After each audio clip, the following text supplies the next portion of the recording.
Olá, querido, seja muito bem-vindo. Hoje, dando continuidade à série de estudos baseado no tema da lição da Escola Bíblica Dominical, do tema A Igreja em Jerusalém.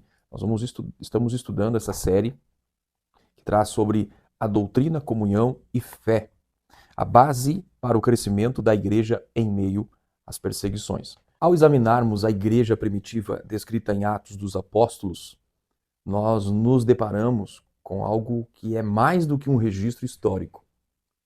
Trata ali de uma planta divina, de um projeto, de um modelo de igreja que une doutrina, piedade, poder do Espírito Santo e, ao mesmo tempo, ela carrega uma missão. Nós vivemos em tempos em que muitos modelos de igreja são guiados por cultura, por marketing ou até mesmo por estruturas administrativas. E o assunto aqui dessa lição não é para criticar os modelos atuais, mas a ideia de nós olharmos para essa lição de hoje é para voltarmos o nosso olhar para a Igreja de Jerusalém e retornar à ideia, à fonte da vontade de Deus para o seu povo. A Igreja de Jerusalém é uma igreja que nasceu no ambiente de oração, foi cheia do Espírito Santo, foi fundamentada na palavra e ela se organizou não a partir de estratégias humanas, mas da ação soberana de Deus que estava naquela igreja. Então, quando nós olhamos para a igreja primitiva, nós observamos que ela apresenta o protótipo do corpo de Cristo em sua expressão mais pura. A igreja de Jerusalém era uma igreja teocêntrica, era cristocêntrica e pneumatocêntrica, ou seja, ali estava no centro Deus, o Pai, o Filho e o Espírito Santo na estrutura daquela igreja. Tinha o seu crescimento baseado no crescimento espiritual antes dela se tornar estrutural. Por isso, no programa de hoje, nós nos propomos, a partir da lição, estudar a igreja como modelo a ser seguido e que não é apenas um exercício de conhecimento, mas uma convocação para que nós retornemos àquilo que é essencial. No tópico 1, nós estudaremos sobre o fundamento doutrinário que a igreja estava estabelecida e ela era baseada nos mandamentos e ensinos de Jesus Cristo. Então vejamos que a igreja de Jerusalém, ela não foi edificada sobre ideias humanas, ou sobre tradições religiosas, ou sobre um pragmatismo sociocultural. Não. Ela foi inaugurada, estabelecida no ensino de Jesus Cristo, o Filho do Deus vivo. Quando nós olhamos Atos 1, versículo 2, Lucas registra que Jesus deu mandamentos aos apóstolos que escolhera por meio do Espírito Santo. Ou seja, os fundamentos que moldaram a igreja primitiva foram os próprios ensinamentos de Cristo. Ensinamentos esses que foram dados pelo Espírito Santo e recebidos pelos apóstolos. Nós sabemos que Jesus, ele não apenas anunciou o reino, mas ele discipulou com doutrina e ele ensinou. Aprendemos nos ensinos de Jesus a centralidade do amor a Deus e ao próximo. Mateus 22, 37 fala. Aprendemos sobre a ética do reino baseada na humildade, na justiça, na misericórdia, conforme nós vemos no Sermão do Monte. Nós vemos a missão universal da igreja, ensinada por Jesus, que era a respeito de ir sobre todas as nações, ensinando-as e batizando-as em nome do Pai, do Filho e do Espírito Santo. Jesus ensinou sobre a necessidade do novo nascimento e da vida gerada pelo Espírito Santo, conforme vemos lá em João capítulo 3. Jesus ensinou sobre a vigilância, sobre a santidade. Com isso nós vemos que os ensinos de Jesus, a doutrina de Jesus não era conceitual, mas era uma doutrina encarnada. Seus mandamentos não eram sugestões morais, mas eram revelações do caráter do próprio Deus. Certo teólogo disse uma vez que o ensino de Jesus não era apenas o que ele dizia, mas era o que ele era. Sua vida era uma exposição da própria doutrina que ele pregava. Portanto, quando a gente olha para a igreja de Jerusalém, ela foi uma igreja que foi plantada sobre a rocha que é Cristo e sobre o conteúdo doutrinário que ele mesmo transmitiu em palavras, em atitudes, em milagres e através da sua própria missão. Então, quando nós olhamos a doutrina dos apóstolos, em que a igreja estava fundamentada, ela era uma extensão do próprio ensino de Cristo. Atos 2, versículo 42, declara o seguinte: E perseveravam na doutrina dos apóstolos, e na comunhão, e no partir do pão, e nas orações. Mas o que significa doutrina dos apóstolos? A palavra grega usada aqui para doutrina é didaquê, que significa um ensino estruturado, sistematizado, com uma autoridade. E essa doutrina ela não era uma doutrina inovadora, ela era uma explicação e aplicação fiel daquilo que eles haviam recebido de Jesus Cristo. Jesus havia prometido que o Espírito Santo, quando viesse, faria com que os apóstolos lembrassem tudo quanto ele havia ensinado. Está lá em João 14, 26. Isso significa que a doutrina apostólica ela era cristocêntrica, inspirada e, ao mesmo tempo, traziam as normas do reino de Cristo Jesus.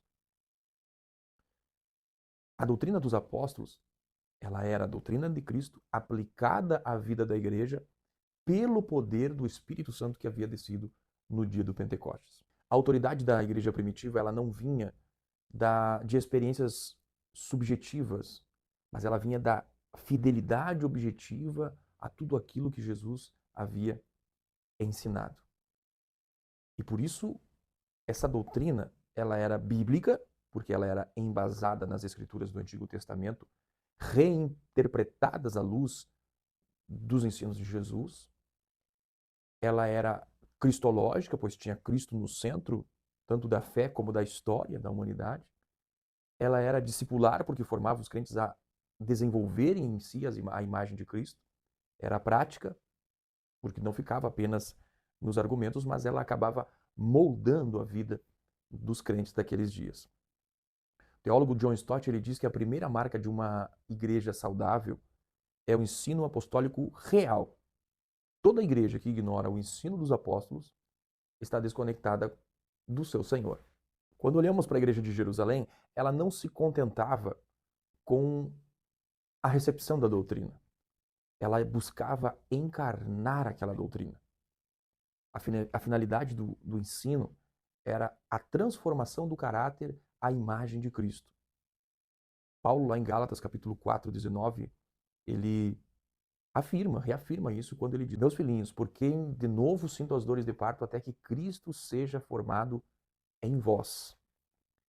Essa era a meta do ensino apostólico.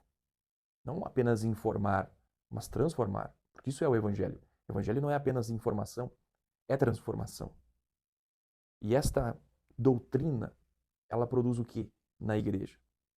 Humildade ao invés de arrogância. Santidade ao invés de formalismos. Serviço ao invés de estrelismos. Compaixão ao invés de julgamento. Isso é o que a doutrina traz. John Wesley, ele comentou o seguinte, que a doutrina cristã visa produzir um só fruto, que é a santidade de coração e vida. A igreja de Jerusalém, ela não era perfeita, mas ela era profundamente moldada. Cada ensino, a cada comunhão, a cada oração, Cristo era mais visível na face daqueles irmãos.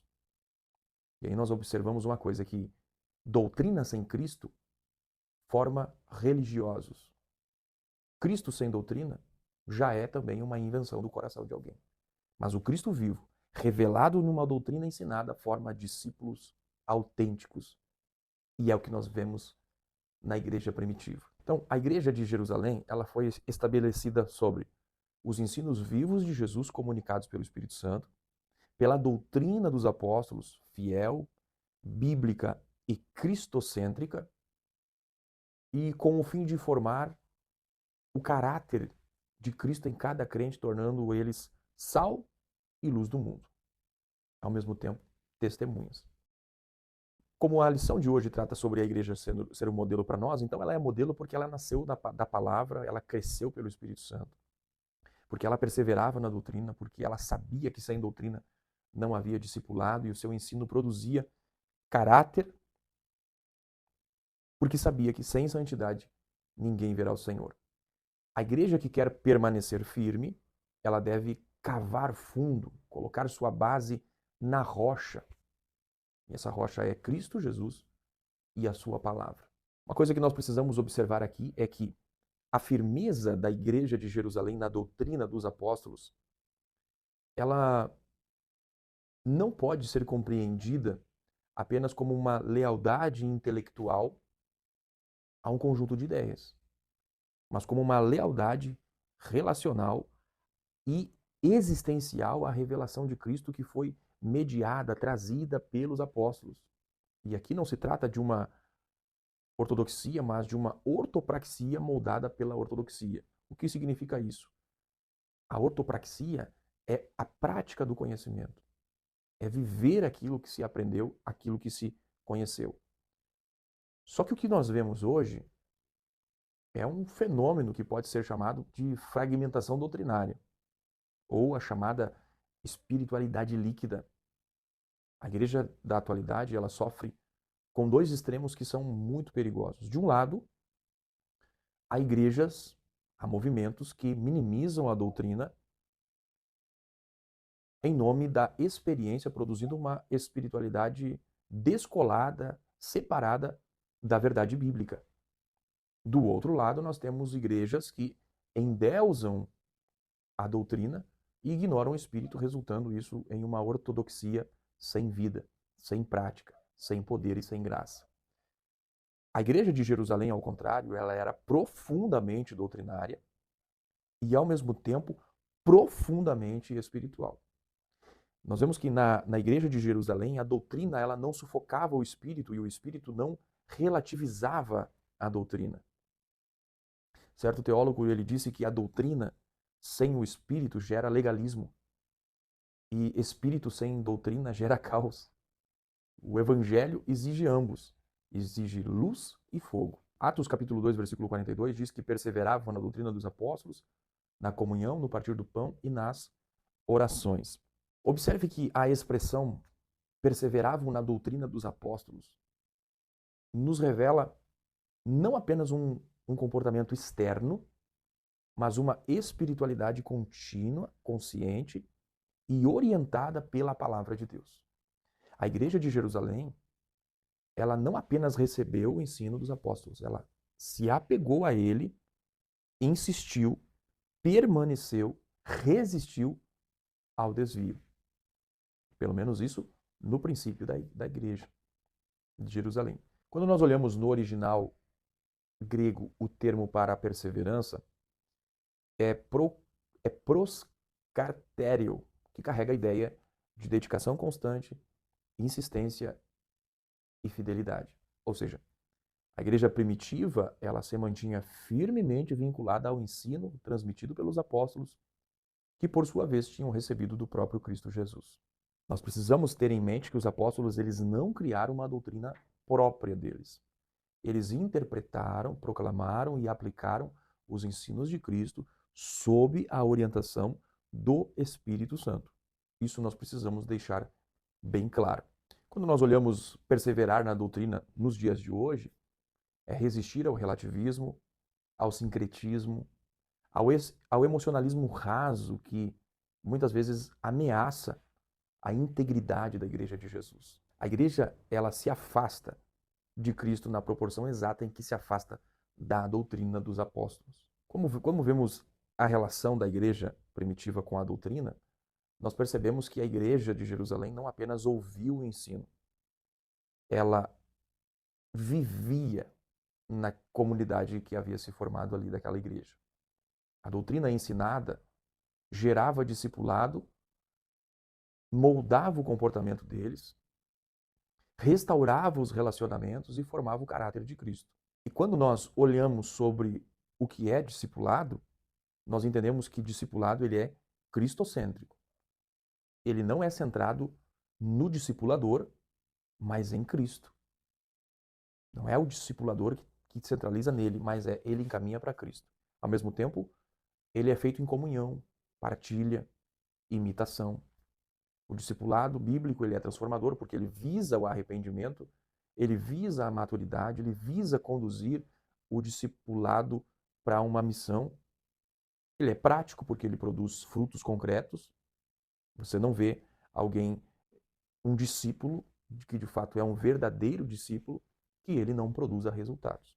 O discipulado bíblico, ele também é geracional, porque ele é transmitido a outros e aí se multiplicam, tanto líderes como membros, servos, no caso, né? A igreja que persevera na doutrina é uma igreja que faz discípulos, e não apenas consumidores religiosos. Ela não apenas prega, ela ensina, ela acompanha, ela confronta, ela encoraja, ela levanta e, no caso de uma igreja missionária, ela envia. Então, quando nós olhamos sobre a necessidade de ser uma igreja discipuladora como na igreja primitiva, é preciso valorizar o ensino.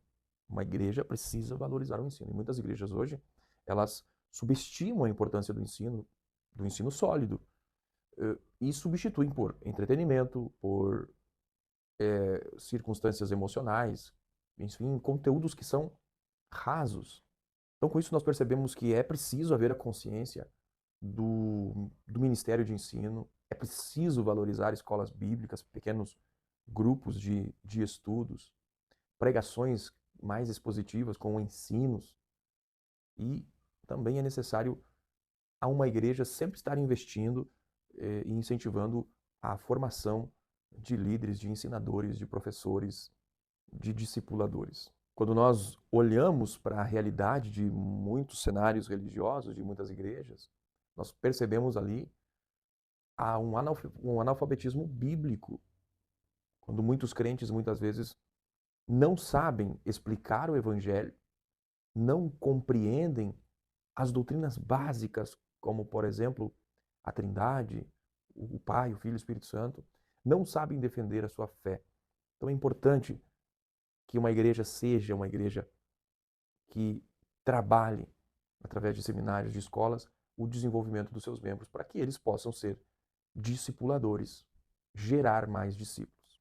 Quando nós olhamos para a igreja primitiva, ela foi uma igreja, a igreja de Jerusalém, foi uma igreja relevante, importante, não porque ela se moldou ao mundo, mas porque ela foi moldada pela palavra. Ela foi uma igreja relevante porque ela perseverava na doutrina e porque ela entendia a verdade que liberta, a verdade que forma e a verdade que permanece. Foi uma igreja que foi relevante porque o discipulado era um caminho que acontecia naturalmente no meio dela, porque a palavra que transforma é uma palavra que precisa ser transmitida e encarnada por cada um dos salvos. Russell Shedd, ele dizia que a missão da igreja não é encher templos, mas é encher vidas da verdade que liberta. Agora vamos dar uma olhada sobre a relação e a piedade da igreja de Jerusalém. Atos 2,42 diz: E perseveravam na doutrina dos apóstolos, na comunhão e no partir do pão e nas orações.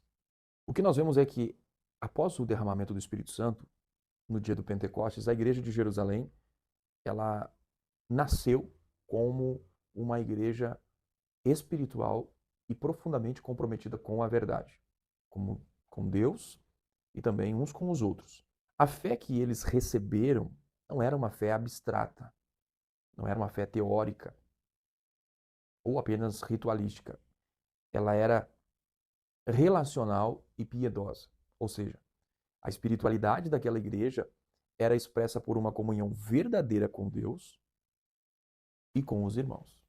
A piedade bíblica é a expressão prática da devoção ao Senhor, manifesta em oração, em adoração, em obediência, temor e serviço no reino de Deus. Atos 2,42 diz que ela possuía comunhão, e a palavra grega aqui para comunhão é koinonia, que significa uma comunhão compartilhada, uma participação mútua, vínculo profundo e ao mesmo tempo espiritual. Está relacionado àquilo que alguém acrescentava à vida do seu semelhante. Não era simplesmente estarem juntos, mas quando estavam juntos, um acrescentava à vida do outro.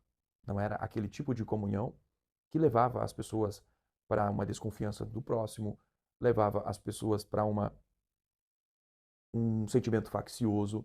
Pelo contrário, cada um acrescentava a vida do seu semelhante para que ele ficasse mais evoluído, mais maduro no reino de Deus. Escreveu certa vez de Dietrich Bonhoeffer que a comunhão cristã não é uma ideia humana, ela é uma realidade dada e sustentada por Deus através de Jesus Cristo.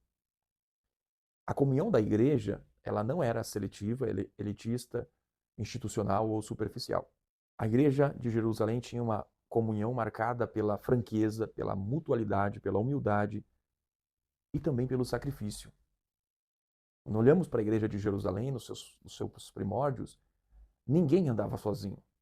A vida cristã era vivida em comunidade, na mesa e em partilha. Quando a gente olha para a igreja de hoje, nós precisamos redescobrir a profundidade da comunhão cristã. Vivemos a cultura do individualismo, a cultura do consumo, da pressa, e essa cultura tem esvaziado os relacionamentos da graça.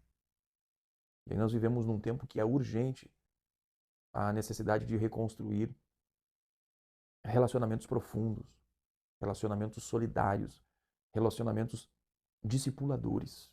A igreja de Jerusalém, além da piedade prática na comunhão, ela era também nas orações.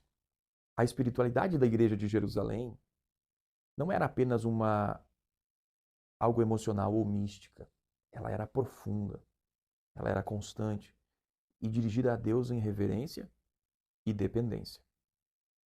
A oração aqui não era apenas uma oração pessoal, ela era comunitária, ela era litúrgica, abrangia os encontros deles e ao mesmo tempo também era perseverante pela sua constância. A expressão grega para as orações aqui indicava uma prática estabelecida de intercessão, de adoração, de súplica. Nos Atos, nós vemos eles orando nos lares, eles estão orando nas perseguições, estão orando quando vão tomar decisões ministeriais, eles estão orando por milagres, eles estão orando com jejum antes de enviar missionários. O teólogo A.W. Tozer, ele escreveu que a verdadeira piedade transforma o altar do coração em um lugar de fogo constante. A piedade da igreja de Jerusalém não era feita de religiosidade exterior, mas de intimidade com Deus, de clamor, de santidade e fome da presença de Deus. Na realidade das igrejas hoje, nós vemos algo que precisa ser pensado, né? Nos cultos das igrejas atuais. Existe tempo para tudo, menos tempo para oração. E é urgente que a igreja recupere esse temor do Senhor, uma vida de oração, aquele tipo de oração que se coloca a orar e a clamar até que os céus se movam, até que haja uma transformação na nossa realidade, na nossa resistência, na nossa existência humana. A piedade deles também se manifestava através da comunhão no partir do pão. Mas isso nós vamos tratar no ponto onde nós falamos sobre os símbolos. Agora, queria dizer a você que se ainda não se inscreveu no canal, se inscreva, curta, comente, compartilhe. É importante a sua participação nesse formato.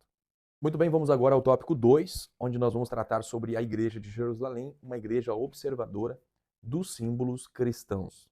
Vamos nesse momento então pensar acerca de algo que ele é muito fundamental para a identidade da igreja, para a saúde da igreja, que são a observação dos símbolos, ou seja, são as ordenanças que foram deixadas para a igreja. E nós queremos aqui elencar dois, que são o batismo e a ceia do Senhor. Estes dois, eles não são apenas rituais, eles são parte do evangelho, ou seja, são a parte visível do evangelho que proclama através de gestos, de atos, a palavra de Deus que foi ensinada e aprendida. Tim Keller, ele disse certa vez que os sacramentos, eles são o evangelho visível. Eles gritam com imagens o que a palavra anuncia com palavras. Vejamos então sobre o símbolo do batismo, a ordenança do batismo. Atos 2, capítulo 2, versículo 41, nós lemos que, de sorte que foram batizados os que de bom grado receberam a palavra. Quando nós olhamos o batismo, ele é ele é o sinal visível de uma fé invisível. Ele expressa que alguém creu, se arrependeu e agora caminha com Cristo. Em Romanos capítulo 6, versículo 4, o apóstolo Paulo, ele diz o seguinte: Fomos, pois, sepultados com ele na morte pelo batismo, para que, como Cristo foi ressuscitado, assim andemos nele também em novidade de vida. O que isso significa? Significa que o batismo, ele nos identifica com Cristo, tanto na sua morte, como na sua ressurreição.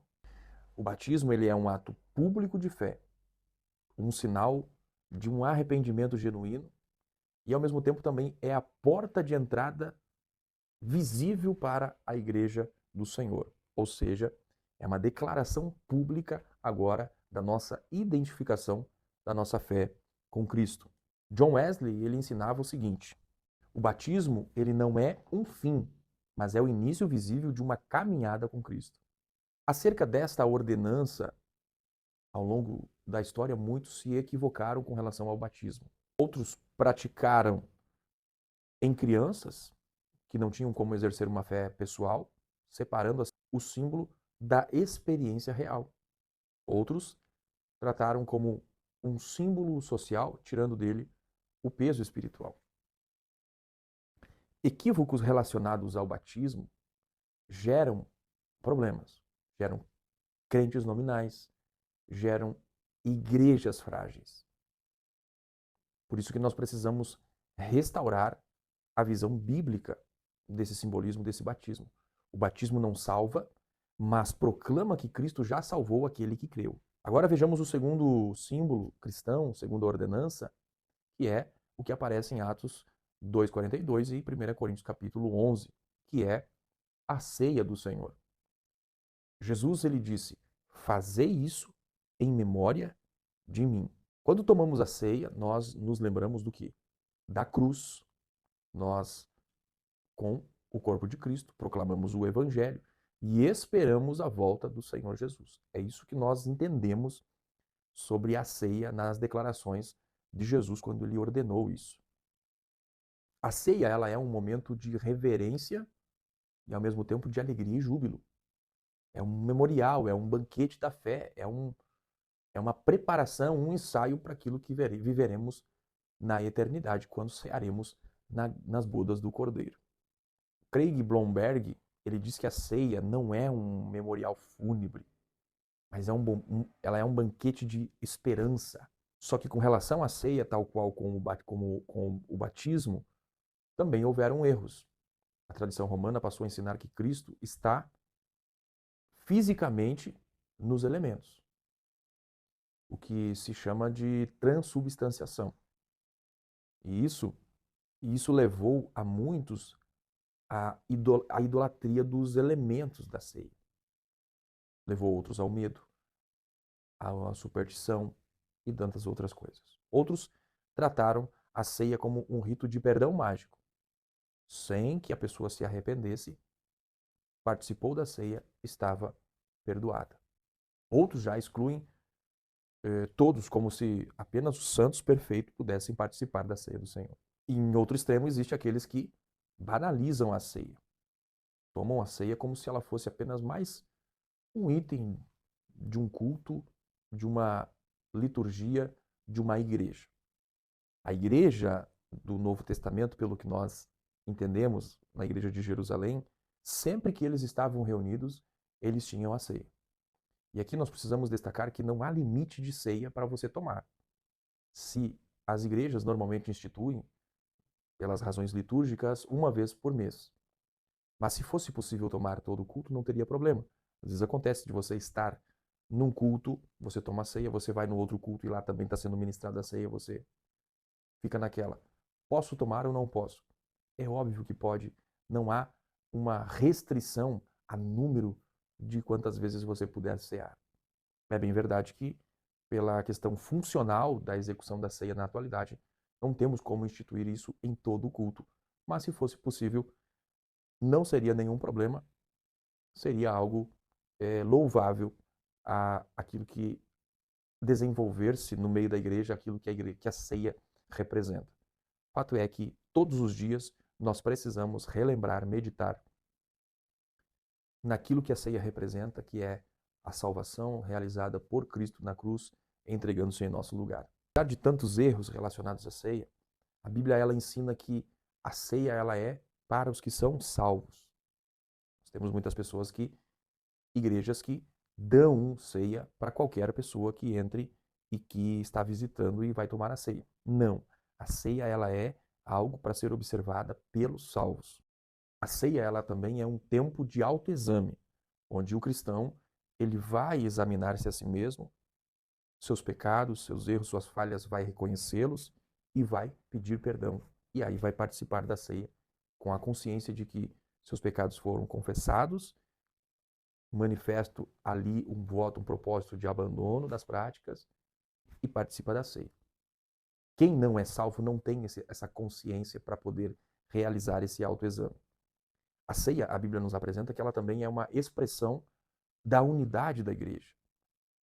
A ceia, ela caracteriza a igreja unida. A ceia, ela não salva, mas a ceia é um momento da união e da comunhão dos salvos. E a Bíblia ela nos apresenta que também a ceia ela precisa ser celebrada com muita fé, com muita gratidão e ao mesmo tempo com temor. A ceia ela não é para afastar as pessoas que são sinceras, que são honestas, mas ela é para atrair humildes. Então a ceia não é um momento em que você separa o apto ou não apto. Cristo é aquele que nos habilita através do seu sacrifício para podermos participar da ceia.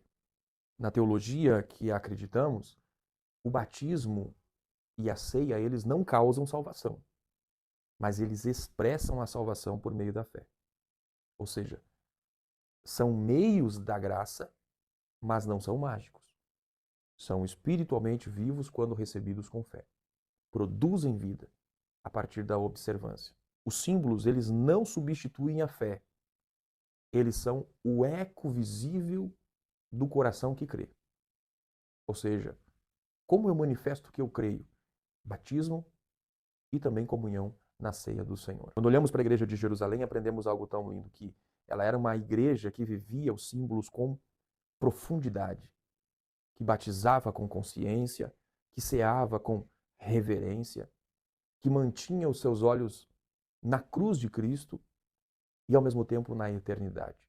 Porque onde há batismo com fé e ceia com temor, ali há uma igreja que está realmente enraizada em Cristo Jesus.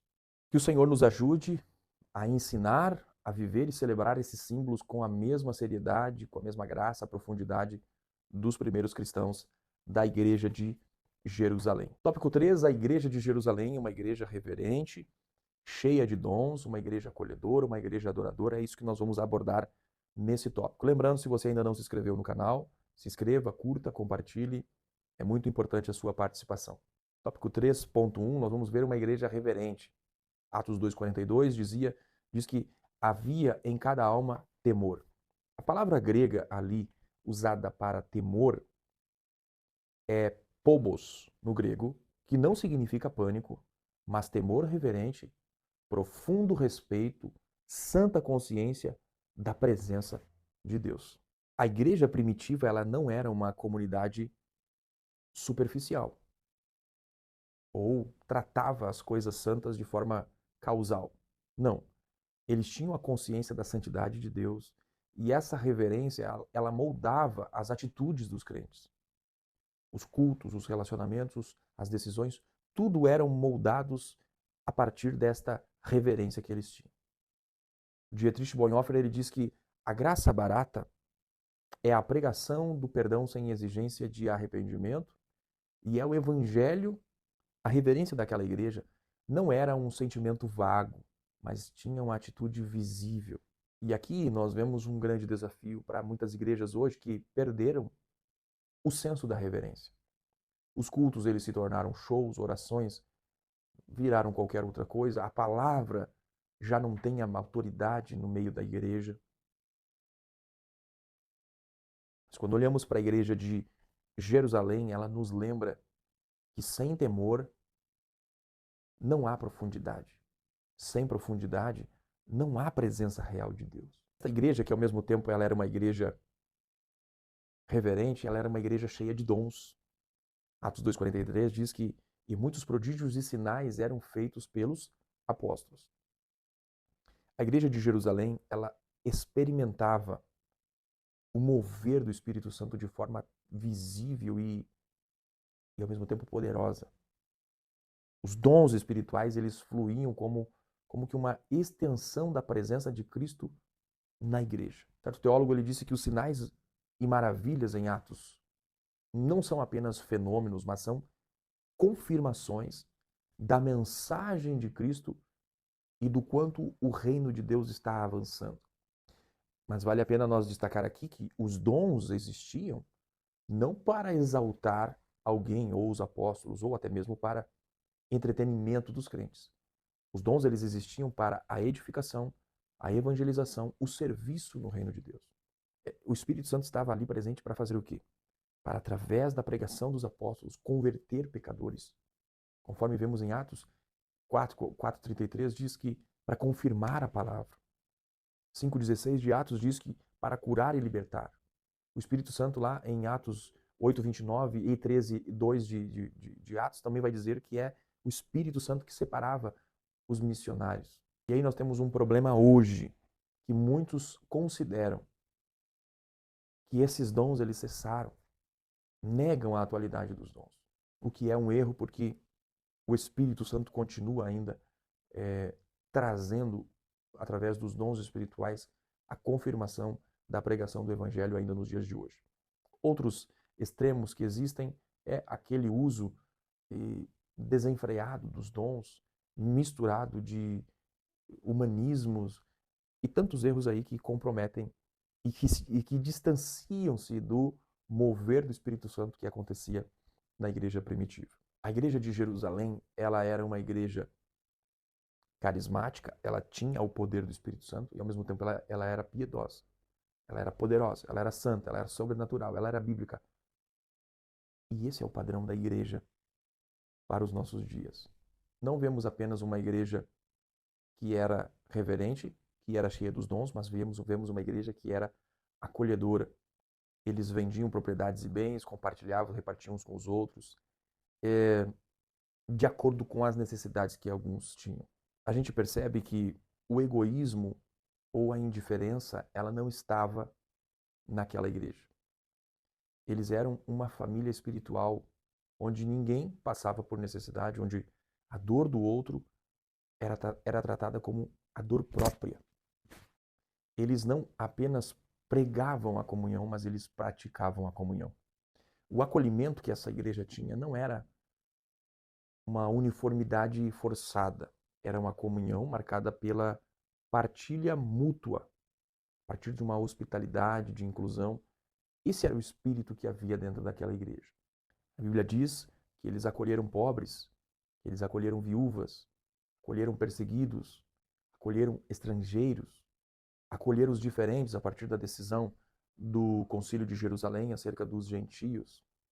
E hoje nós vemos esse desafio onde muitas igrejas constroem muros quando deveriam abrir portas. Olhem quem se parece, mas rejeitam quem mais precisa. Nós temos essa dificuldade. Acolher alguém não é fácil. Compartilhar também não é fácil. Mas é algo que é necessário fazer. E a igreja modelo é aquela igreja onde o amor não é falado. Como, por exemplo, na igreja de Jerusalém, o amor é visível, é palpável, é algo concreto. Disse Tim Keller que onde o evangelho é real, ninguém sofre sozinho. O apóstolo Paulo vai falar na carta aos Gálatas, cada um leve as cargas uns dos outros. Diversas vezes a Escritura nos orienta a sermos ajudadores, acolhedores, desfrutar de compartilhar com aqueles que precisam. Não somente isso, a igreja também era uma igreja adoradora. A Bíblia diz que em Atos 2,47, louvando a Deus e caindo na graça de todo o povo. A adoração daquela igreja não era um momento no culto, mas era um estilo de vida que eles tinham. Eles louvavam nas casas, no templo, no partir do pão, no partir da vida. Eles louvavam a Deus em todos os momentos. A adoração deles era centralizada em Deus. Ao mesmo tempo, ela era uma adoração inspirada pelo Espírito Santo e ela era desenhada, moldada pela palavra de Deus. Eles adoravam com alegria, mas ao mesmo tempo com temor. Eles adoravam com simplicidade, mas ao mesmo tempo com profundidade. Diz o teólogo Eugene Peterson que adorar é viver na realidade de que Deus está presente e que Deus é suficiente. Desse formato que a igreja adorava. E o interessante é que a igreja adorava e o povo via. Porque a adoração verdadeira, ela traz esse impacto na sociedade, no mundo. O mundo vê uma igreja verdadeira, uma igreja que vive a adoração em todos os momentos da sua vida. Os cultos atuais, muitas vezes, eles substituem a adoração por performance. E confundem a adoração com a música ou com sensações. Mas a igreja primitiva, ela é um exemplo para nós porque ela adorava com a vida, com os lábios também e com as suas ações. A adoração ali na igreja de Jerusalém era uma resposta à graça, ao amor, à fidelidade de Deus, à presença de Deus. E não uma programação. Ela era uma entrega e não um entretenimento que eles utilizavam em todos os seus cultos. Como disse o teólogo Leonardo Switch, se a adoração não muda o adorador, não é adoração, é teatro. A igreja de Jerusalém, ela não era uma igreja perfeita, mas nós percebemos que ela era uma igreja viva. A igreja de Jerusalém não era uma igreja rica, mas ela era uma igreja cheia de Deus. Não era numerosa no início, mas ela era profundamente fiel. Ela foi reverente diante da santidade, cheia do Espírito Santo, cheia dos dons, foi acolhedora na prática do amor. Ela também foi adoradora em todos os aspectos da sua vida. E esse é um modelo. E se quisermos ver a glória de Deus nos nossos dias, na igreja do Senhor, nós precisamos, mais do que métodos, mais do que estruturas, nós precisamos voltar a esses elementos, essas características desta igreja, a igreja de Jerusalém. Muito bem, meus queridos, chegamos ao final então da exposição da lição de hoje. No primeiro tópico nós vimos sobre a igreja de Jerusalém, que ela era uma igreja com alicerces sólidos. Não havia uma estrutura formal ali, não havia um templo próprio, mas havia o que mais importava, que era a doutrina dos apóstolos, a perseverança no ensino e uma vida marcada por uma comunhão profunda. Eles não apenas criam, mas eles permaneciam. Eles não apenas ouviam, mas eles viviam. E é isso que torna uma igreja firme. Fundamento na palavra e uma vida espiritual saudável. Em segundo lugar, nós vimos que a igreja de Jerusalém ela era observadora dos símbolos cristãos. O batismo era a porta visível da fé. Já a ceia do Senhor, ela era a mesa onde a memória da cruz era celebrada com reverência e também com esperança. E por fim, nós vimos que a igreja de Jerusalém é um modelo a ser seguido, porque ela é uma igreja relevante, cheia do Espírito, acolhedora e adoradora. Uma igreja simples, mas profunda. Uma igreja que não buscava ser popular, mas agradava a Deus e conquistava ali a graça do povo, porque a sua espiritualidade era uma espiritualidade autêntica. E desses três pilares, nós aprendemos algumas lições que é importante nós marcarmos aqui.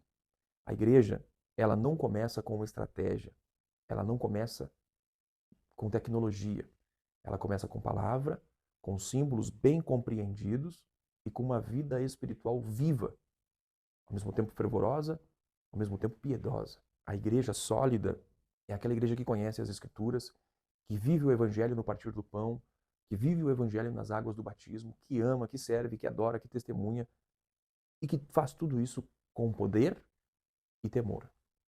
Aos pastores das igrejas, líderes de igrejas, servos de Deus que servem em alguma igreja, é preciso olharem para a igreja de Jerusalém e permitir que ela reacenda uma convicção de que é possível viver uma igreja fiel ao padrão bíblico obviamente entendendo a contextualização do nosso tempo, mas que existem sim elementos dos quais nós podemos imitar e ser a partir disso uma igreja que volte ao original, que volte ao modelo de igreja que o Senhor estabeleceu.